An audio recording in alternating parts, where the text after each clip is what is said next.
Final part: my family disowned and ghosted me when my ex-girlfriend falsely accused me of grape. Now, 5 years later, the truth has come to light, and they want me back in their lives as if nothing ever happened. Instead, I showed them the amazing life I've built on my own and made it clear I no longer need them. I have come to the decision that I will not reconcile with my father. I simply couldn't find it in myself to forgive him. Some of you might want a story, so here is how it went down the day after I made the post. I visited my father in his hotel and I told him that I wouldn't reconcile with him or anything like that. He had tears in his eyes but was understanding. He said he told my mother about what happened and cut my ex-girlfriend off from the family entirely. As many of you questioned, I asked him why were they still in contact with her. He said that she apparently felt too guilty to really let us go. I'm not too inclined to believe it as were many of you, but it's closure enough for me. Apparently my mother didn't take the news too well and tried to get my phone number, but my father didn't let her. I'm not sure what I could really trust given that I feel most of it is just a ploy to get me back into their lives. But after they threw me out onto the streets, like a rabid dog, it just makes me sick. My son did end up asking who was at the door, but I told him that it was a colleague. When they're older or going through tough times, I plan to tell both of them what happened to me in my past to let them know that I understand. We're all fine.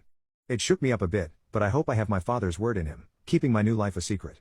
If anything else happens, I'll keep you updated, but I think the matter is resolved for now. Thank you all so much for the support and good words. If anybody you know has gone through the things I have, be there for them. You cannot throw them to the streets, always stay alongside them and make sure they're happy, even if they have to move across the planet to be so. And it kicked off a chain of events that led to this post. I recently had an incident with my family involving them breaking a promise. It angered me incredibly and after a lot of thought, I decided I would face them directly. I flew back to my home country and met with everybody involved, my mom, dad, brother and even the girl who accused me. I was nervous, of course, but I was shocked when I realized I didn't really see them as family. I recognized them, of course, but I didn't see them the way I see my wife, my kids and in-laws. My mother started by breaking into tears and trying to apologize. I just felt disgusted by it. My father comforted my mother and my brother was the one who kept his composure and initiated the conversation. He asked me how I was doing, and I responded by telling him to cut any small talk and that this meeting was on my terms. I told all of them that I was not looking for reconciliation and I simply wanted closure. I made sure to tell them that I would call the police should they attempt to chase me. I asked my parents why they were so quick to abandon me, even though the police said there was no proof. They said that they made a rash decision and seeing me in custody broke their hearts. I called them out on it since they didn't try to stick up for me or anything. So I then asked what some people on my original post had said about my father looking through my accuser's phone. He said that she came to him to ask him to clear off her phone of non-essential stuff and that's when he saw the chat logs with her friends. My dad was always good with technology, so while it wasn't fulfilling, I accepted it. I then asked my brother why he never contacted me. He looked surprised and said that he did, but I just ignored him all that time. Turns out, he was right. My brother had tried hundreds of times to contact me and give me money to get me off of rock bottom, but questioned why I never answered and assumed that I hated him because of what happened. Well, as it turns out, my mother had my contacts blocked on all of her phone plans as she paid for my brother's old phone plan.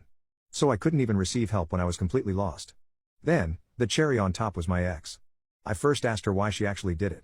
She said that she was scared of what would happen and that she never stopped loving me even throughout it all.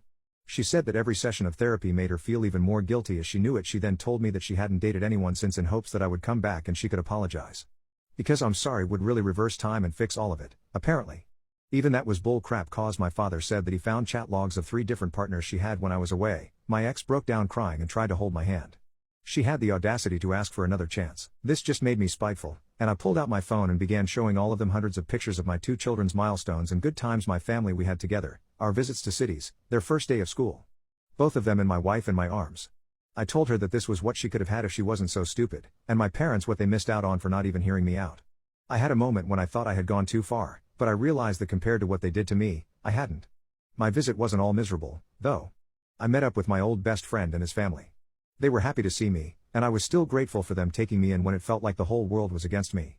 I plan to return to the country one day to show my kids where half of their culture comes from. I won't let them anywhere near my family, though. As far as I'm concerned, my only family is my wife, her family, and my kids.